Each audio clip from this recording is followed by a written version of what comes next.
In the early 2000s, Omar Ansari, the son of Nassim and Dort, discovered brewing beer at home and was hooked.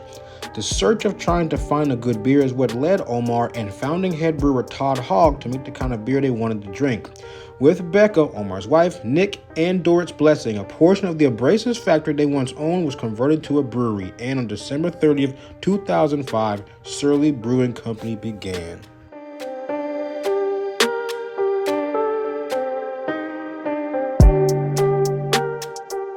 What's going on, my hungry humans, and welcome back to the Hungry Road. Today we're here at the Surly Brewing Company here in St. Paul, Minnesota, just a little bit east of Minneapolis, but like west of St. Paul. I don't know where the line actually is, but this is a beautiful venue here. I hope you can see some of that stuff in the intro there. But I'm starting off with the first 2022 Darkness beer. So as part of their Darkness series, they have like so many beers of Darkness. So let's go ahead and give this one a taste. You can see how dark it is. This one was, I believe, was $8.50, but they added a $1.53 service charge. So you ain't got a tip. They tip for you. They force you to tip. Whatever. COVID changed the game out here. But we're going to give it a good sip. Cheers, guys.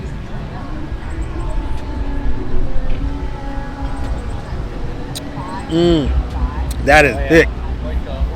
There's got a little purple tinge in here going on. It's a very, very dark black beer.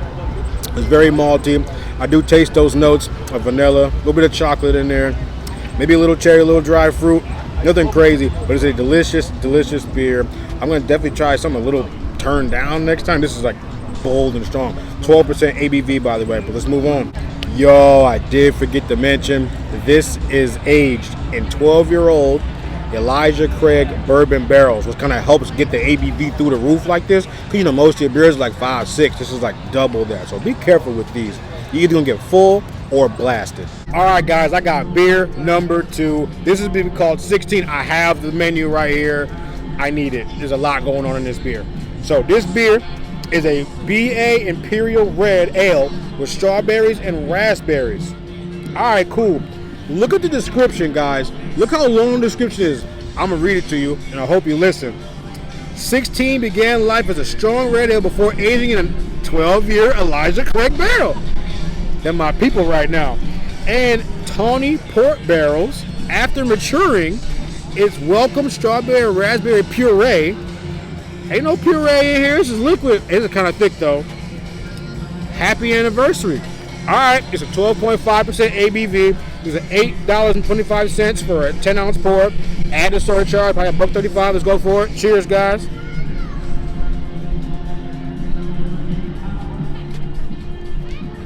Hey, cheers, Greg. My man, Greg. Get in here, Greg. You better lean on. Ain't he cute? This man is so smart. It's crazy. We're not here to talk about how smart Greg is. You're here for the beers and the food.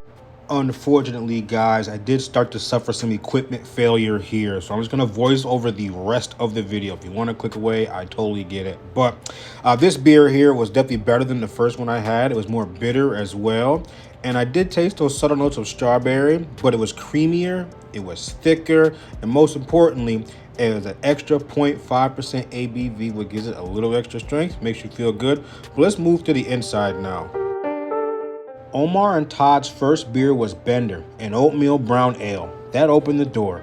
Furious and aggressively hopped IPA kicked it in, transforming the way Minnesota thought about craft beer.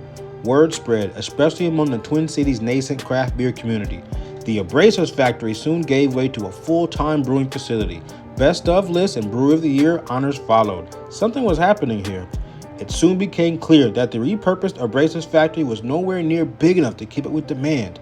Trips to Europe and California sold Omar on the idea of a destination brewery, one that could produce enough beer for Surly Nation at large while combining beer, food, and community for a singular experience. As you can tell, I don't really listen to my clips before I move on to the next thing in the restaurant, but it is what it is.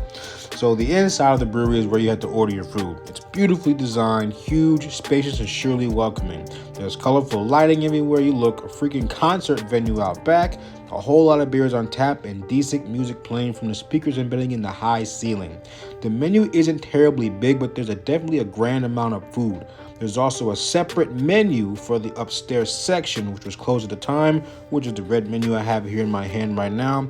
but it's just like mainly pizzas and things up there. What I have in my cup now is the Buffalo Skull beer. It's actually a beer under construction, at the time, since it was in the research and development section of the clip you saw earlier, R&D. It is described as smooth, dark, and chocolatey. It's got an ABV of 7.2% and is a Baltic porter. It tasted exactly like it was described and not nearly as sweet as I predicted. There was a good malty flavor, excellent chocolate notes, and was a medium heavy beer, easily drinkable. So the menu actually changes quite a lot, in fact. There's no set time when it does, it just does. So the one I'm looking at online right now is different from what I had in the video. So I ordered a chicken sandwich of sorts, and this was the side salad that it came with. I tried the honey mustard dressing with one of my French fries, and it was fantastic. Thus, why I proceed to pour it over the rest of my salad. So the sandwich you see in my hand now is the hot chicken sandwich, and it usually comes as a fried fillet. But back then, when they had it on the menu, I opted for the grilled option to cut a smidge of calories and feel a bit healthy about what I was eating. The sandwich is fairly simple. It's a warm, soft bun. I'm guessing brioche with the chicken, garlic aioli, lettuce, and garlic pickles. The sandwich was soft, the chicken was tender, temperature hot, not as spicy as I'd like, but had simple flavors. The chicken was flavorful, and the garlic ingredients had a great powerful flavor, plus the sandwich was a pretty decent size. So next up, a buddy of mine that joined me for this excursion decided to get the brisket entree. Along with it came a small mountain of fried potatoes that he let me try. They were crispy on the outside, soft on the inside, hot, deliciously salty, and seasoned very well. As you can see me pointing to the hot sauce here, a little bit of that on those potatoes will accelerate them to the next level. Moving on from the fried potatoes, here is the brisket that he also let me try, and I was oddly impressed. Like I mentioned before, this place mainly serves bar food. Smoked brisket ain't bar food. It was so tender, succulent, savory, and full of flavor. It needed no sauce, but you see the sauce right here? This would have set it off. So the next time I return, I think I'm gonna be trying that.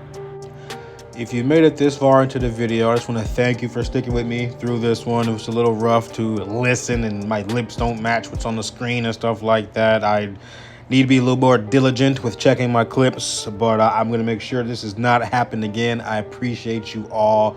But if you guys are in the Minneapolis, St. Paul area, please go check out Surly Brewing Company. It is awesome. The place is huge. There's always room. Such a beautiful venue outside and inside. I recommend going in the summertime so there's more room to sit outside. But yeah, man, there's never an empty tank or empty stomach on this road. I genuinely appreciate you. Take care, guys. Stay safe, and thank you.